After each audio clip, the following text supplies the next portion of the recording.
What's up, guys? It's Coach Grant with First Down Training, and today we're going to be breaking down how shorter wide receivers can improve their skills and improve their game by doing these three specific things. So I hope this video helps you guys out. I hope it gives you some value, fellas. But also, you guys, if you're a wide receiver and you're maybe not sure what to do on a day-to-day basis to improve your skills, check out that very first link in the description below where you can get access to an ultimate wide receiver training schedule that we developed. It's a 4-week daily training schedule with gym exercises, field exercises, all mapped out with sets and reps to help you develop as a wide receiver. So check out that very first link in the description below if interested, fellas.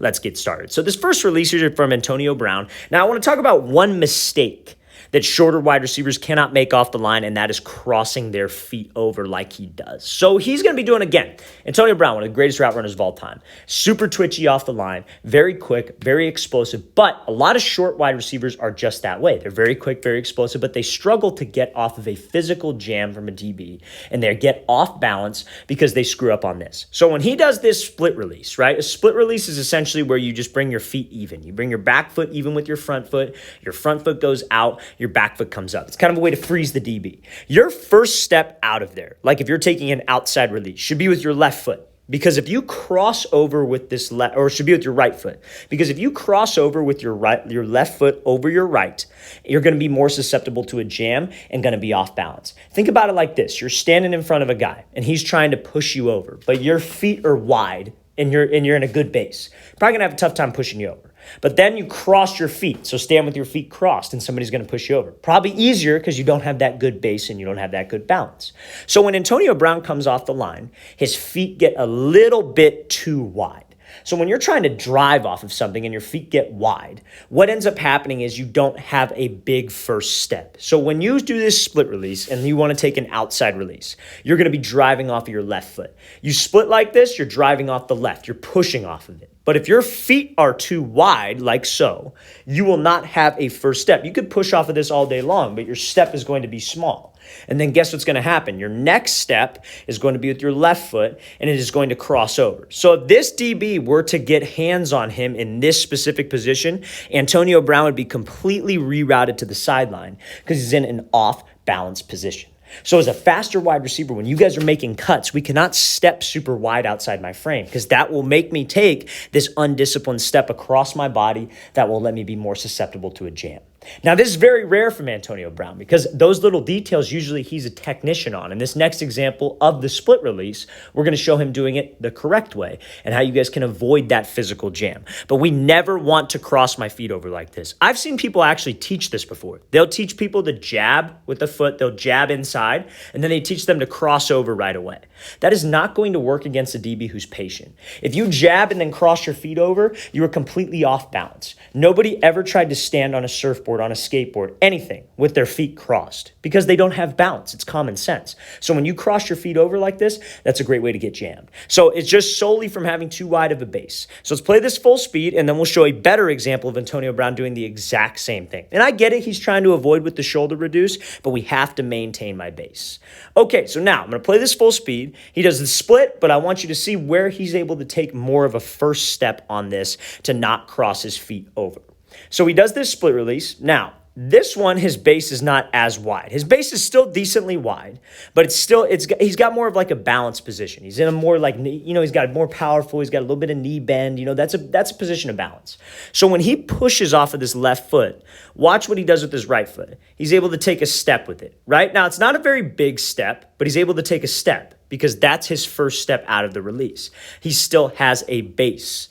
And then his second step, you see the left foot coming across. It's not crossing over. It's actually going vertical. That is what we want. If you guys hit that split release and you cross over and try to avoid this way, you're going to get jammed. You're off balance. But if you take that split release, and even if you take just a little step with your right foot like Antonio Brown does right here, that gives you that balance, that gives you that base, and your next step can be vertical. And if you needed, you could still dip the shoulder. You could still stay in a low explosive pad level position to get up on this route. Fellas, do not cross your feet over if you're a shorter guy. If you're a shorter guy and you're going up against a more physical guy, if you cross your feet and you get even jammed a little bit, you will be off balance. You want to take your first step, and that is what you want to do with a wider base when you come off the line with the move. If you're doing like, let's break it down simpler. Let's say it's not a split release. Let's say you're trying to do like a wide step release.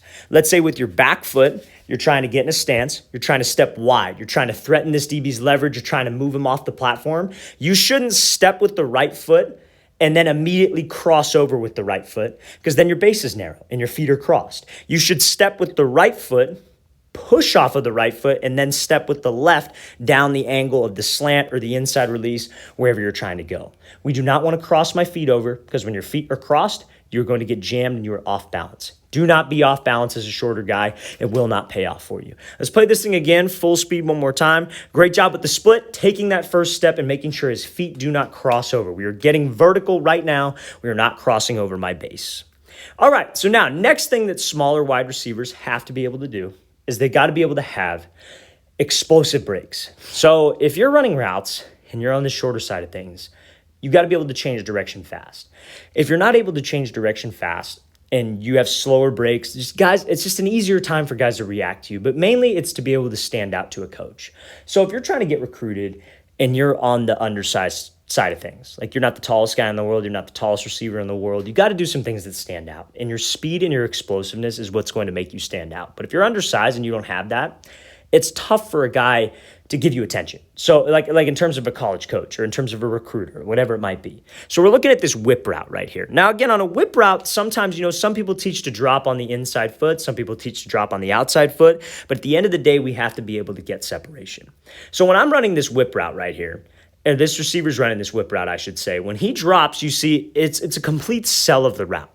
As a shorter guy with anything, you're a shorter wide receiver, you're a shorter quarterback, you're a shorter lineman, you have to emphasize the details, because the details, they may not matter for the bigger guy.